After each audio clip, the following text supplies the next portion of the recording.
નમસ્કાર વિદ્યાર્થી મિત્રો, ધોરણ 11 સાયન્સ ભૌતિક વિજ્ઞાનમાં આપણે અત્યારે ચેપ્ટર નંબર 8 ચાલી રહ્યું છે અને જે ચેપ્ટર છે આપણું ગુરુત્વાકર્ષણ. તો આ ગુરુત્વાકર્ષણ ચેપ્ટરમાં આપણે આગળના વિડિયો લેક્ચરમાં થોડાક સ્વાધ્યાયના દાખલાઓ વિશેની વાત કરી ગયા હતા કે જે પણ આપણી થિયરી ચાલી ગઈ છે એના રિલેટેડ આપણે જોડે જોડે સ્વાધ્યાયના દાખલાઓ પણ સોલ્વ કરતા જશું. બરાબર. હવે આજના વિડિયો લેક્ચરમાં આપણે થિયરી થોડીક આગળ ધપાવશું.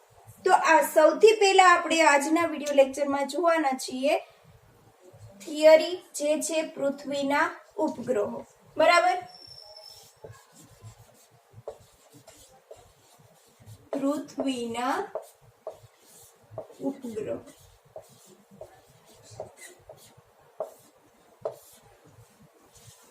હવે સૌથી પહેલા તો તમારે એ સમજવું જરૂરી છે કે ઉપગ્રહો કોને કહેવાય.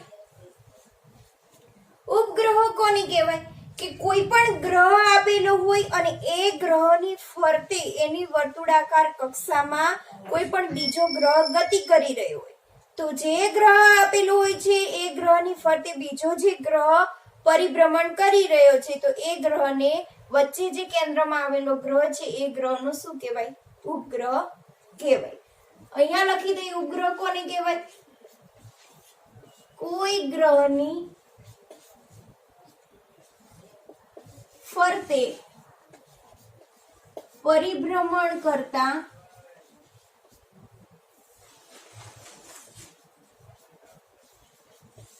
બીજા ગ્રહને તે ગ્રહનો ઉપગ્રહ કહેવાય.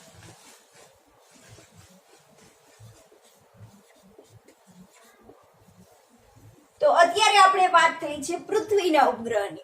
પૃથ્વીના ઉપગ્રહની એટલે કે પૃથ્વી વચ્ચે કેન્દ્રમાં છે અને પૃથ્વીની ફરતે વર્તુળાકાર કક્ષામાં જે પણ કાંઈ ગ્રહો ગતિ કરી રહ્યા છે એ ગ્રહને આપણે શું કહેશું? ઉપગ્રહ કહેશું. પૃથ્વીનો ઉપગ્રહ. તો આજે આપણે જોવાના છીએ પૃથ્વીના ઉપગ્રહો. તો પૃથ્વીના ઉપગ્રહોમાં આપણે ઉપગ્રહ વિશેની શું વાત કરવાના છીએ? તો આ જે ઉપગ્રહ છે એ પૃથ્વીની ફરતે વર્તુળાકાર કક્ષામાં ગતિ કરી રહ્યો છે. તો આ જે ગ્રહ ગતિ કરી રહ્યો છે એને કંઈક ઝડપથી ગતિ કરી રહ્યો હશે વર્તુળાકાર કક્ષામાં, તો એની ઝડપ વિશેની આપણે વાત કરવાની છે.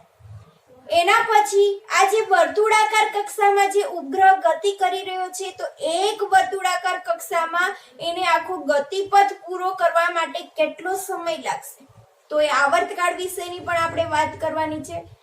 એના પછી જે ઉપગ્રહ છે એની પાસે કુલ ઊર્જા કેટલી છે, ઉપગ્રહની કુલ ઊર્જા વિશેની પણ આપણે વાત કરવાની છે.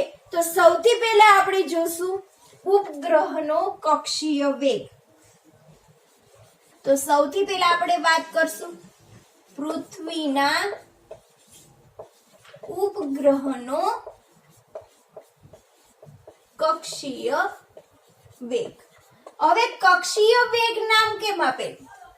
તો જે ઉપગ્રહ છે પૃથ્વીની ફરતે જે વર્તુળાકાર કક્ષા આવેલી છે એ કક્ષામાં કાંઈક ઝડપથી કાંઈક વેગથી ગતિ કરી રહેલો છે માટે એને નામ આપેલું છે કક્ષીય વેગ.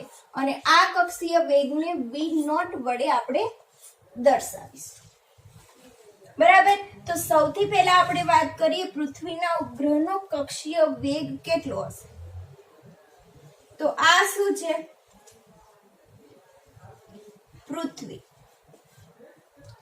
પૃથ્વીનું દળ છે m e અને પૃથ્વીની ફરતે જે વર્તુળાકાર કક્ષા આવેલી છે એ વર્તુળાકાર કક્ષામાં ગ્રહ છે એ ગતિ કરી રહેલો છે.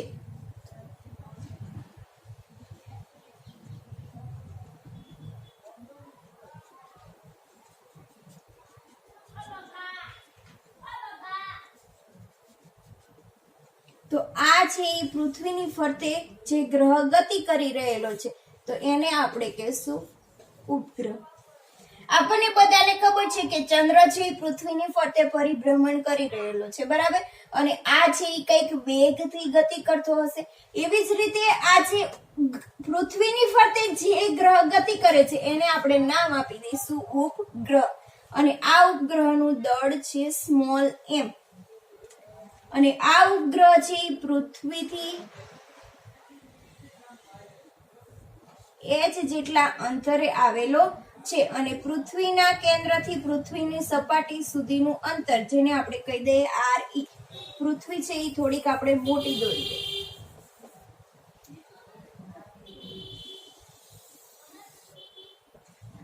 તો પૃથ્વીના કેન્દ્રથી પૃથ્વીની સપાટી સુધીની અંતર જેને એની કહી દઈએ ત્રિજ્યા. તો આ જે ઉપગ્રહ છે એ પૃથ્વીના કેન્દ્રથી ટોટલ કેટલા અંતરે આવેલો હશે? r અંતરે આવેલો હશે. તો r બરાબર શું થઈ જાય? h plus r e.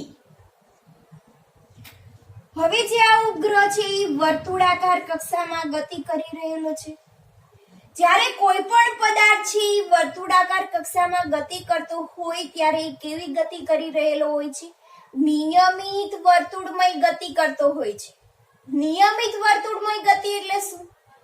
કે આ જે કક્ષા છે એ કક્ષાના દરેક બિંદુ પાસે એનો ઝડપ કેવી હશે? સમાન. બરાબર. માની લો કે આ ઉપગ્રહ છે ગતિ કરતો કરતો આ બિંદુએ આવે છે તો અહીંયા એની ઝડપ હશે એટલી જ અહીંયા ઝડપ હશે અને એટલી જ અહીંયા ઝડપ હશે. તો અચળ ઝડપથી આ જે ઉપગ્રહ છે એની કક્ષામાં ગતિ કરી રહ્યો હશે, પરંતુ એની દિશા દરેક બિંદુએ કેવી હશે? અલગ અલગ. હવે ગ્રહ અત્યારે અહીંયા છે, ઉપગ્રહ, બરાબર. એ જે ઝડપથી ગતિ કરી રહેલો છે એનો વેગ છે, વેગનું મૂલ્ય થઈ જશે v0 અને એની દિશા સ્પર્શકની દિશામાં. એવી જ રીતે ઉપગ્રહ અહીંયા ગતિ કરતો કરતો આવે છે તો એની વેગની દિશા એના સ્પર્શકની દિશામાં, અહીંયા પણ એના સ્પર્શકની દિશામાં એની દિશા હશે. તો આ જે કક્ષા આવેલી છે કક્ષાના દરેક બિંદુ પાસે એનો વેગ કેવો હશે? વેગનું મૂલ્ય સમાન હશે, પરંતુ એની દિશા કેવી હશે? દરેક બિંદુ પાસે અલગ અલગ હશે. આપણે જે અત્યારે કક્ષીય વેગ મેળવવાનું છે, વેગનું આપણે શું મેળવવાનું છે? મૂલ્ય મેળવવાનું છે. તો આ જે આખી કક્ષા છે એમાં દરેક બિંદુ પાસે કક્ષીય વેગનું મૂલ્ય કેવું હશે? સમાન હશે. બરાબર. તો અત્યારે જે m દળનો જે ઉપગ્રહ છે પૃથ્વીની સપાટીથી r જેટલા અંતરે આવેલો છે. હવે જે r જેટલા અંતરે આવેલો છે તો એનો આપણે કક્ષીય વેગ મેળવવાનો છે. તો જ્યારે કોઈ પણ પદાર્થ છે વર્તુળાકાર કક્ષામાં ગતિ કરતો હોય છે ત્યારે આ પદાર્થ ઉપર કયા કયા બળ લાગશે? તો સૌથી પહેલા તો ન્યૂટનના ગુરુત્વાકર્ષણના સાર્વત્રિક નિયમ પરથી બંને પદાર્થો વચ્ચે શું લાગશે? ગુરુત્વાકર્ષણ બળ. તો અહીંયા લખી દઈએ ન્યૂટનના ગુરુત્વાકર્ષણના સાર્વત્રિક નિયમ પરથી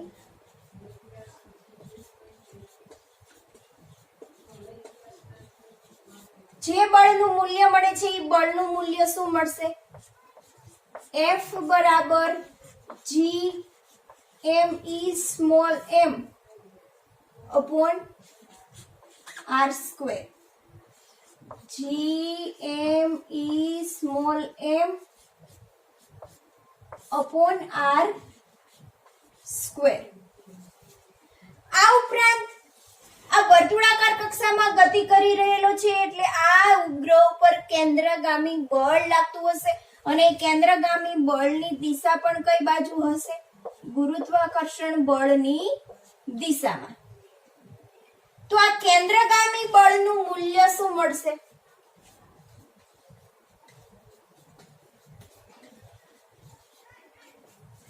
કેન્દ્રગામી બળને આપણે દર્શાવી દઈએ Fc વડે અને આને કહી દઈએ Fg એટલે કે ગુરુત્વાકર્ષણ બળ દ્વારા. બરાબર. Fc બરાબર એનું મૂલ્ય શું મળશે? mv0 square upon r. હવે આ જે કક્ષા ઉપર જે ઉપગ્રહ ઉપર જે પણ બે બળો લાગી રહ્યા છે, એક છે ગુરુત્વાકર્ષણ બળ અને એક છે કેન્દ્રગામી બળ, તો આ બંને બળોના મૂલ્ય કેવા થશે? સમાન. તો Fc બરાબર શું થઈ જશે? Fg. તો મૂકી દો બંનેની વેલ્યુ.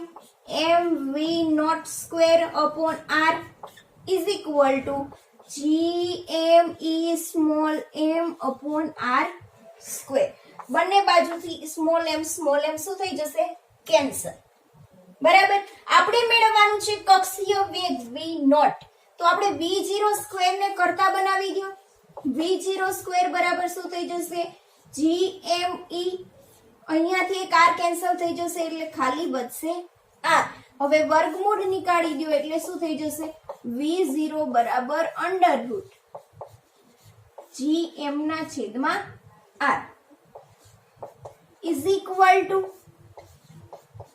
GME છેદમાં r. r બરાબર શું છે? h plus r. તો અહીંયા લખી દો re પ્લસ h. જે તમને મળી ગયું કક્ષીય વેગનું સૂત્ર.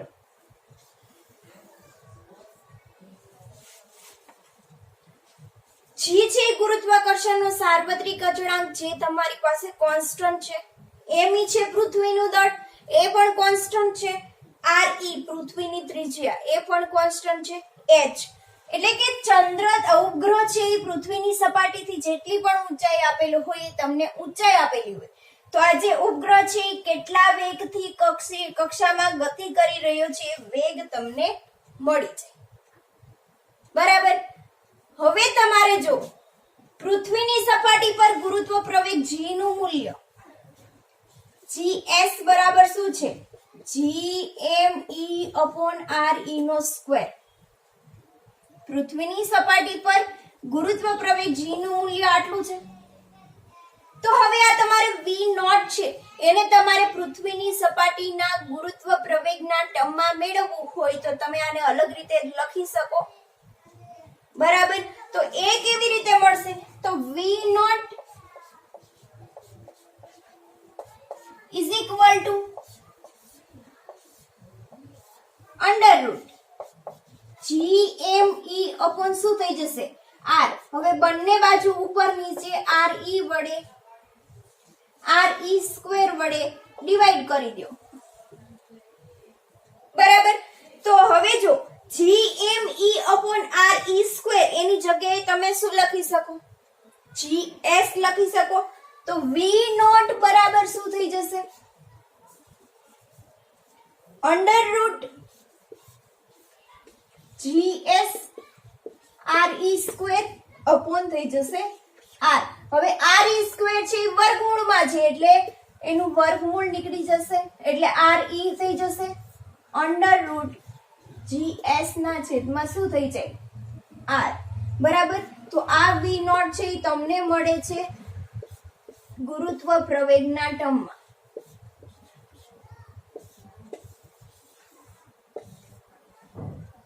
r ની જગ્યાએ તમે બીજું શું લખી શકો? re under route gs. r બરાબર શું છે? re plus h. બરાબર. હવે જો આ ઇક્વેશન તમે લ્યો v નોટ બરાબર અંડર રૂટ શું છે? GME કૌંસમાં re પ્લસ h. તો તમને ખબર છે કે પૃથ્વીની સપાટીથી h જેટલી ઊંચાઈ ગુરુત્વ પ્રવેગ g નું મૂલ્ય શું છે? gh બરાબર GME upon re plus h નો સ્ક્વેર. પૃથ્વીની સપાટીથી h ઊંચાઈ ગુરુત્વ પ્રવેગ g નું મૂલ્ય આટલું મળે છે. તો હવે આ h ઊંચાઈના ટર્મમાં તમારે કક્ષીય વેગ મેળવવો હોય તો તમારે શું કરવું પડશે? આ ઇક્વેશનને ઉપર નીચે re પ્લસ વડે ગુણી નાખો અને ભાગી નાખો. તો આનો શું થઈ જશે? સ્ક્વેર. તો under root GME re plus h છેદમાં re પ્લસ h નો સ્ક્વેર. હવે આટલાની જગ્યાએ તમે શું લખી શકો? gh. બરાબર. તો અંડર રૂટ શું થઈ જશે? gh કૌંસમાં re પ્લસ h. જે થઈ ગયું v નોટ નું ઊંચાઈના ટર્મમાં, ઊંચાઈ ઉપર ગુરુત્વ પ્રવેગ જે આવેલો છે એના ટર્મમાં v નોટ નું ઇક્વેશન. હવે જો આ જે તમારી કક્ષા આવેલી છે એ કક્ષા કોઈ પણ પૃથ્વીની નજીકના અંતરમાં હોય કે 10 મીટર અંતરે હોય કે 20 મીટર અંતરે હોય અથવા તો 1 કિલોમીટર અંતરે હોય, બરાબર. તો આ જે 1 કિલોમીટર h બરાબર 1 કિલોમીટર છે, તો અહીંયા 1 કિલોમીટર છે એ r ની સાપેક્ષમાં તમે શું કરી શકો? અવગણી શકો, બરાબર. તો r તમે શું લખી શકો? h છે એ તમે શું કરી શકો? અવગણી શકો. એટલે ખાલી શું આવશે? r e. તો આ v0 છે એ તમને શું મળશે? v0 બરાબર √gh r e.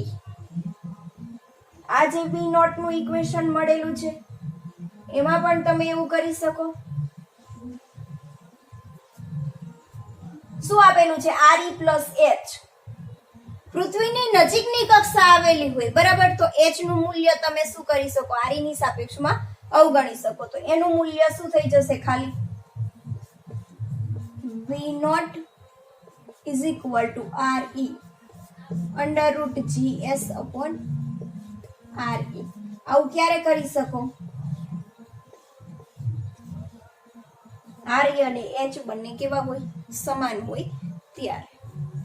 તો આ હતું તમારું પૃથ્વીના ઉપગ્રહનો સૌથી પહેલા એનો કક્ષીય વેગ મેળવવા માટેનું ઇક્વેશન કે કક્ષીય વેગનું ઇક્વેશન તમે આવી રીતે સપાટી પર જે ગુરુત્વ પ્રવેગ છે એના ટર્મમાં પણ મેળવી શકો, h ઊંચાઈ જે ગુરુત્વ પ્રવેગ છે એના ટર્મમાં પણ મેળવી શકો, અને √gme re પ્લસ h દ્વારા પણ તમે શું કરી શકો? કક્ષીય વેગ મેળવી શકો છો.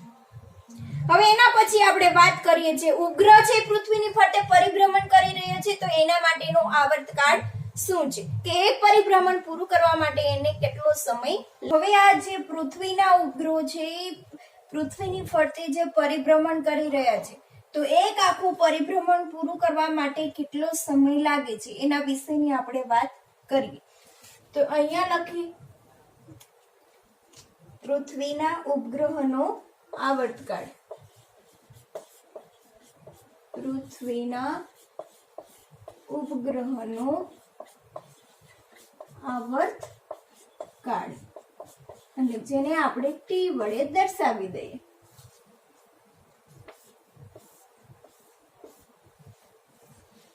હવે પૃથ્વીના ઉપગ્રહના આવર્તકાળ વિશેની વાત કરવાના છીએ. તો આવર્તકાળનું ઇક્વેશન આપણને ખબર છે.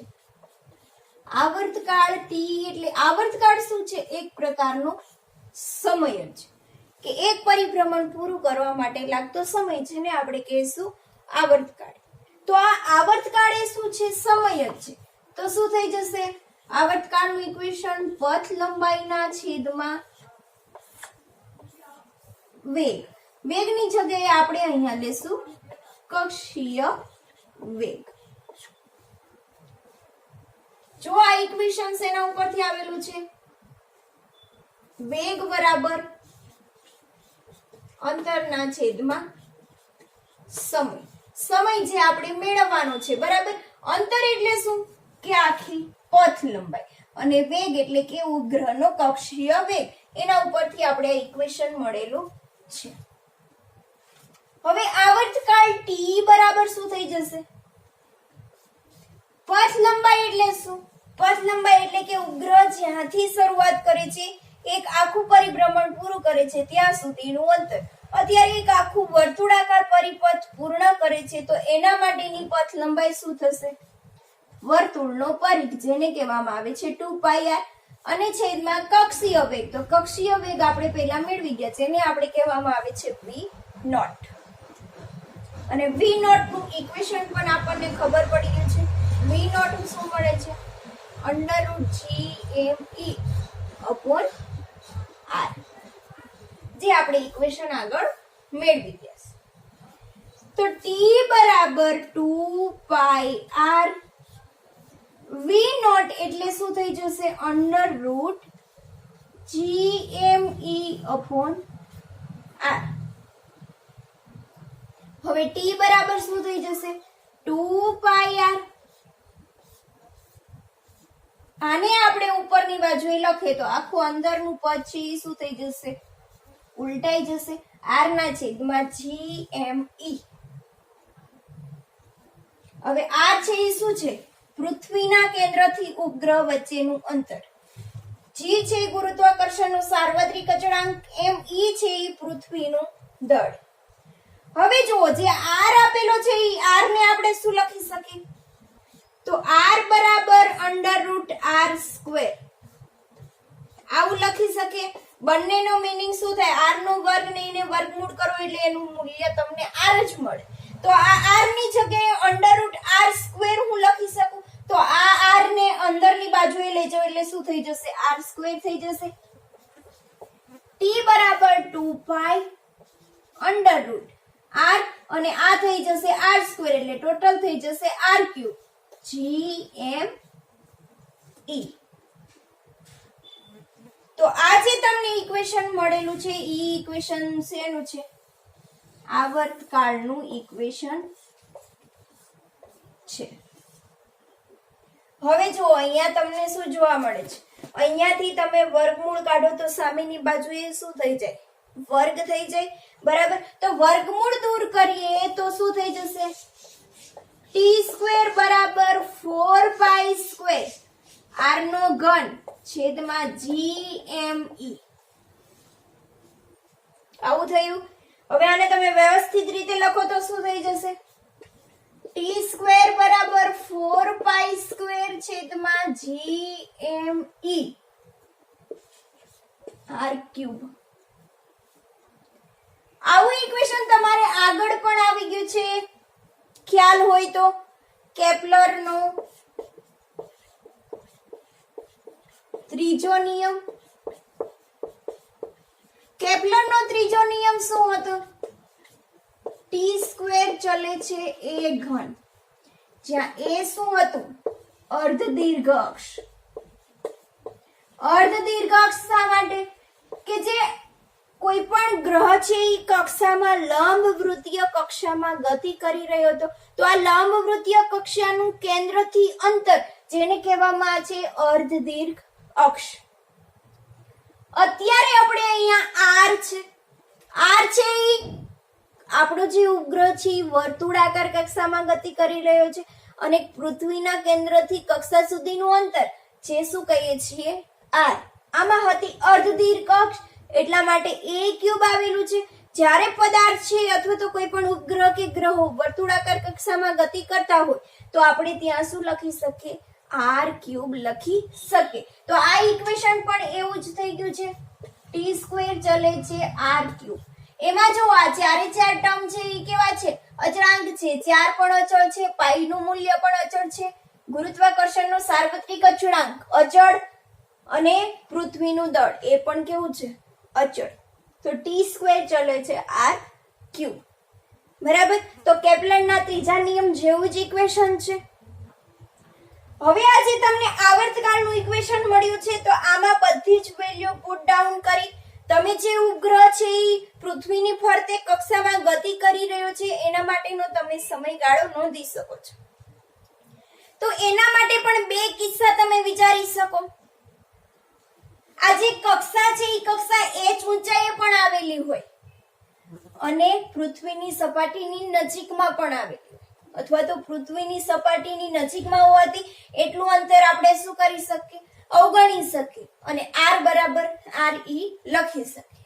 બરાબર. તો એમાં સૌથી પહેલા આપણે કેસ 1 લઈએ.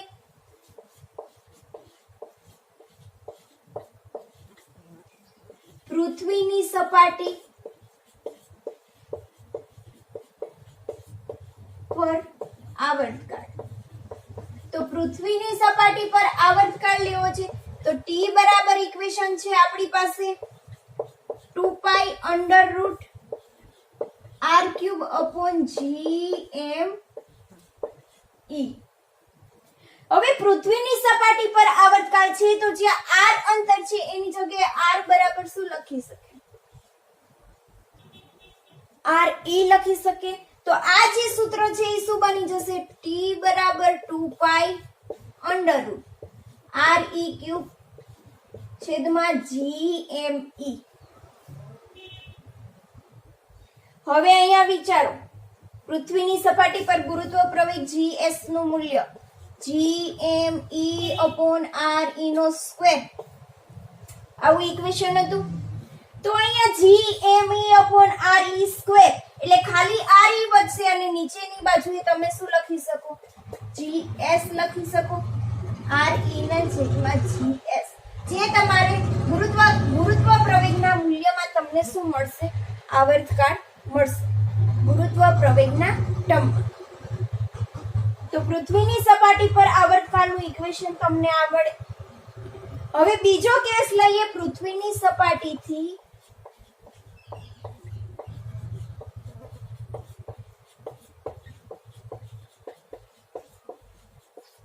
h ઊંચાઈ આવર્તકાળ.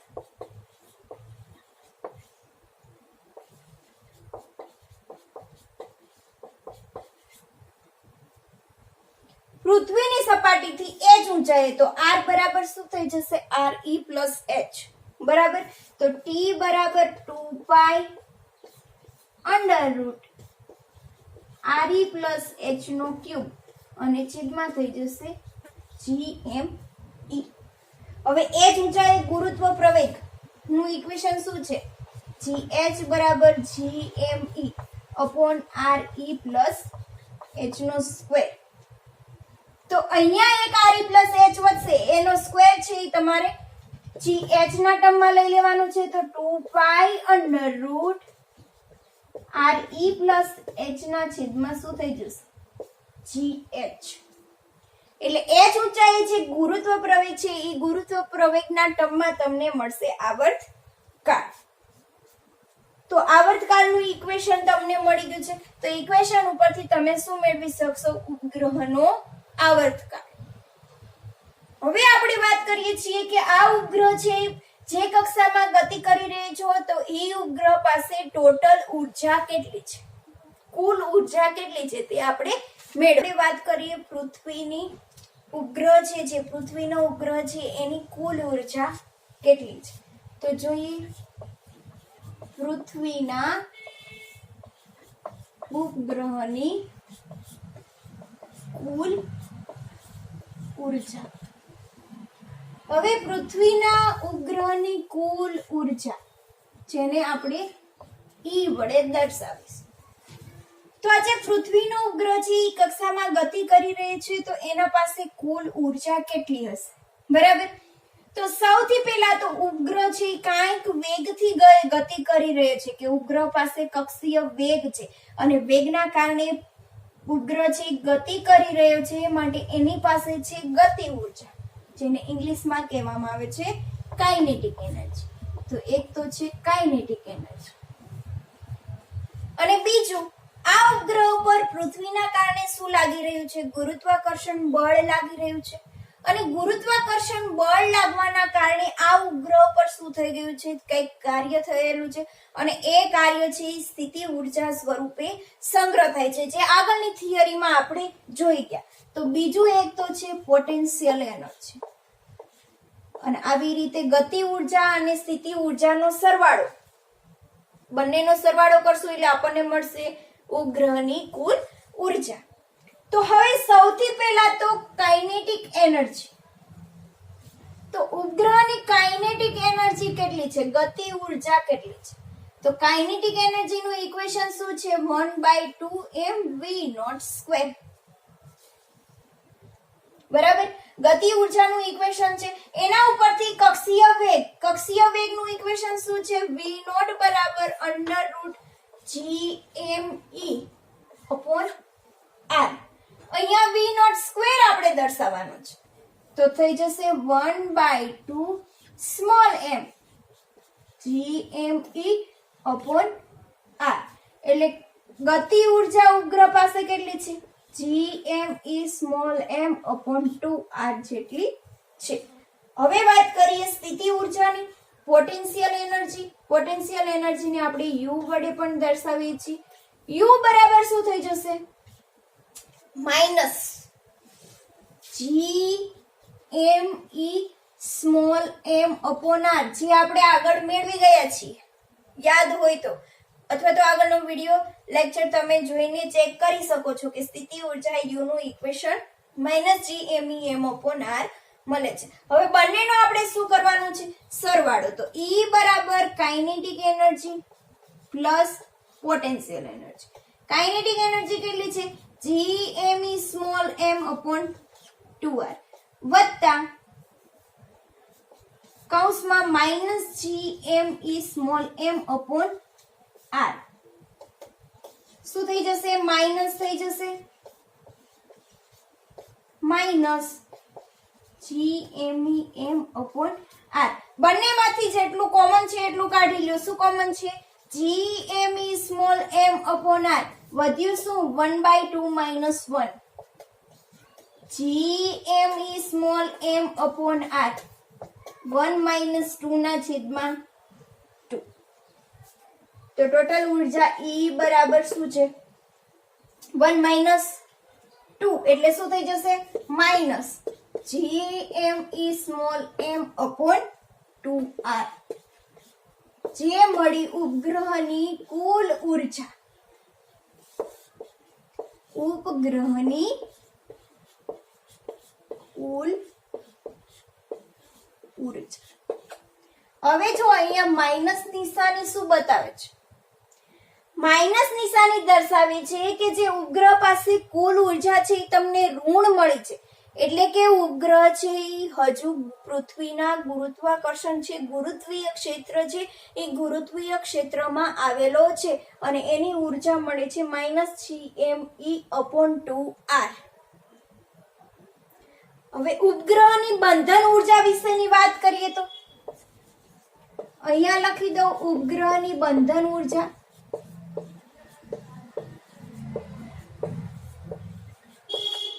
બંધન ઉર્જાનું બીજું નામ શું છે? નિષ્ક્રમણ ઉર્જા. જો આ જે પૃથ્વીની ફરતે જે ઉપગ્રહ ગતિ કરી રહ્યો છે એની પાસે ટોટલ ઉર્જા કેટલી છે? કુલ ઉર્જા આટલી છે -GME/2R. હવે ઉપગ્રહની બંધન ઉર્જા. નિષ્ક્રમણ ઉર્જા એટલે શું? નિષ્ક્રમણ ઉર્જા એટલે કે ઉપગ્રહને તમારે પૃથ્વીના ગુરુત્વીય ક્ષેત્રમાંથી બહાર મોકલવો છે. એની કુલ ઉર્જા કેટલી થઈ જાય? 0. ઉપગ્રહ છે એ પૃથ્વીના ગુરુત્વીય ક્ષેત્રમાંથી ક્યારે બહાર નીકળી જાય? કે જ્યારે એની પાસે કોઈ પણ પ્રકારની ઉર્જા ન હોય. ઉર્જા એની કેટલી થઈ જાય? 0. ત્યારે આ ઉપગ્રહ છે એ પૃથ્વીના ગુરુત્વીય ક્ષેત્રમાંથી બહાર નીકળી જાય.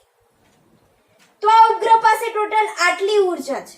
હવે ઉપગ્રહને આપણે કેટલી ઉર્જા આપશું? તો આ ઉપગ્રહ છે એની કુલ ઉર્જા છે એ 0 થઈ જશે. તો આપણે જેટલી ઉર્જા આપીએ છીએ કે જેને આપણે પૃથ્વીના ગુરુત્વીય ક્ષેત્રમાંથી શું કરવાનું છે? ઉપગ્રહને બહાર મોકલી દેવાનું છે. તો આ ઉપગ્રહને પૃથ્વીના ગુરુત્વીય ક્ષેત્રમાંથી બહાર મોકલવા માટે જે પણ ઉર્જાની જરૂર પડે છે એ ઉર્જાને આપણે કહેશું ઉપગ્રહની બંધન ઉર્જા અથવા તો નિષ્ક્રમણ ઉર્જા. તો આ ઉપગ્રહની આપણે કુલ ઉર્જા 0 કરશું ત્યારે ઉપગ્રહ છે ગુરુત્વીય ક્ષેત્રમાંથી બહાર નીકળી જશે.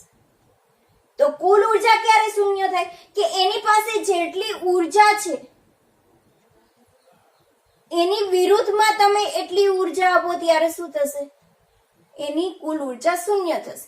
અહીંયા -GMEM/2R છે. તો સામે આપણે કેટલી ઉર્જા આપવી પડશે? E બરાબર +GME/m/2R. આપણે આટલી ઉપગ્રહને ઉર્જા આપશું ત્યારે આ ઉપગ્રહ છે પૃથ્વીના ગુરુત્વીય ક્ષેત્રમાંથી બહાર નીકળી જશે અને એની કુલ ઉર્જા છે કેટલી બનશે?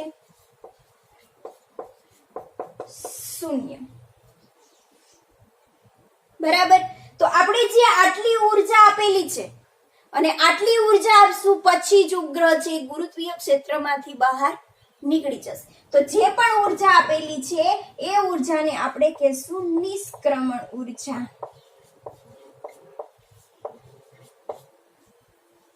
અને કુલ ઉર્જા એની કેટલી બની જશે?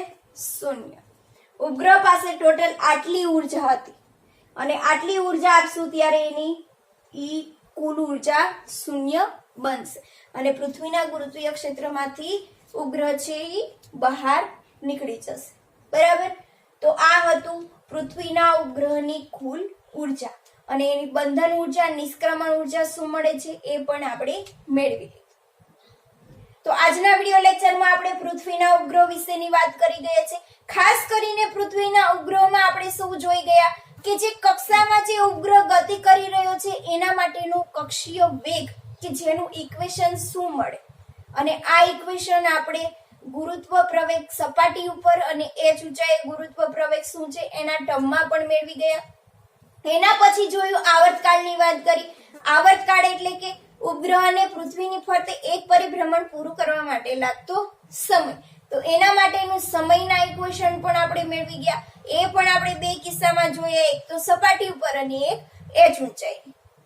અને એના પછી આપણે વાત કરી પૃથ્વીની કુલ ઉર્જા, કે પૃથ્વીના ઉપગ્રહ પાસે ટોટલ કેટલી ઉર્જા છે. તો એ ઉર્જા પણ આપણને મળી ગઈ છે. અને એના પછી આપણે જોયું ઉપગ્રહની બંધન ઉર્જા, નિષ્ક્રમણ ઉર્જા એટલે કે ઉપગ્રહને પૃથ્વીના ગુરુત્વીય ક્ષેત્રમાંથી બહાર મોકલવા માટે કેટલી ઉર્જાની જરૂર પડશે. તો એના માટે આપણે ટોટલ ઉર્જા છે એ શૂન્ય કરવી પડશે. તો એના માટે આપણે કેટલી ઉર્જા આપી છે એ પણ આપણે ચેક કરી લીધું છે. તો આજનો તમારો આ ટોપિક હતો પૃથ્વીના ઉપગ્રહ વિશેની વાત.